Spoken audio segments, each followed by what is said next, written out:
all began with a study that came out in May 2020 when Moody's Analytics ranked Tucson among the top 10 cities for strong post-COVID recovery. We had more than a dozen rankings that suggested our region is where people will want to go.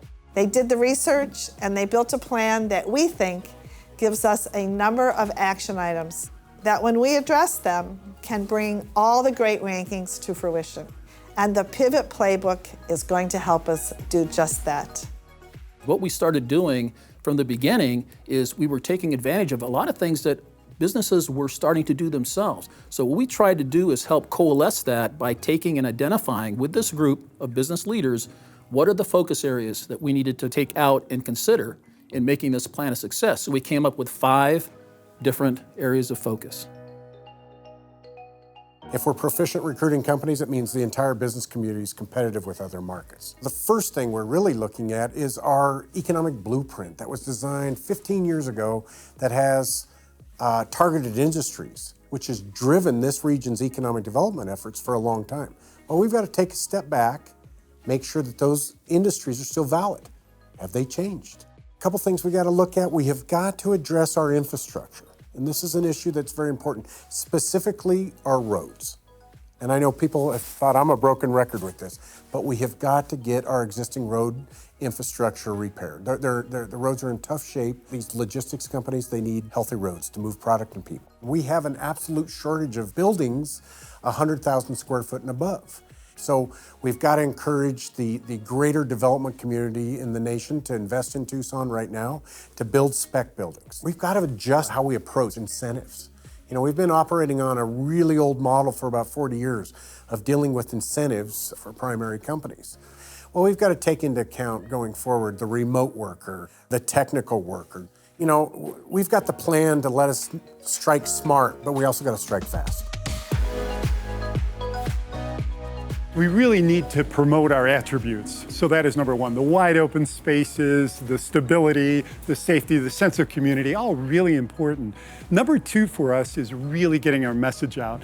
And there's been a portal that's been created called thriveintucson.com that is all inclusive to support people that are looking for jobs here and for individuals that are seeking the opportunity to come to Tucson. And the dual career couples is the next area that we're really looking at because it's important for us when one individual has a role here for the second to be able to also accomplish the same. So we're all accustomed to thinking about going off to college and going on to get a degree. But when you start thinking about it from a workforce development perspective, you realize it's not just about getting a degree, it's really about getting the skills. And so those micro pathways, those shorter bursts that are connected to that longer pathway of a degree becomes important.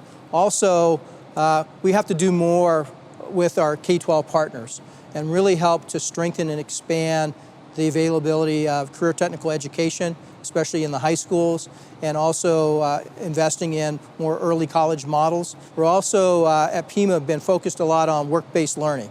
And so you hear a lot about apprenticeships, you hear a lot about internships, about on-the-job training. So we're building all of that into a more strategic, integrated way as part of a learning experience so that you're actually going from your theory to actually being able to apply that theory in a practical way. And so IETs, Integrated Education Training Programs, are going to be an ever-increasing part of this. And so we're so pleased that we're going to be able to scale this up more.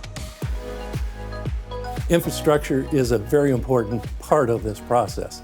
You have to have all the components of infrastructure to make a property really shovel-ready, which means you can have a road to it, you can have a sewer to it, you can have the electric utility, but if you don't have the water, it's not shovel-ready.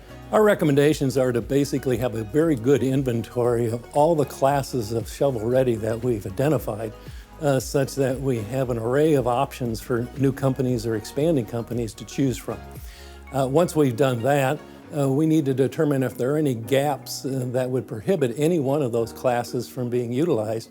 And that means a gap is, do we have enough transportation? Is it transportation efficient enough? Do all the properties have all the utilities they need?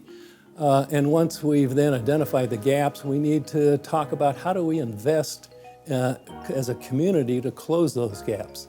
Once we've closed gaps, then we need to talk about how do we market all of these properties that are now available in a wide array to new companies and expansions who want to basically move into the region or expand in the region or move to Pima County. How do we make a better Tucson each and every day? I think that's really the umbrella under which our recommendations fall.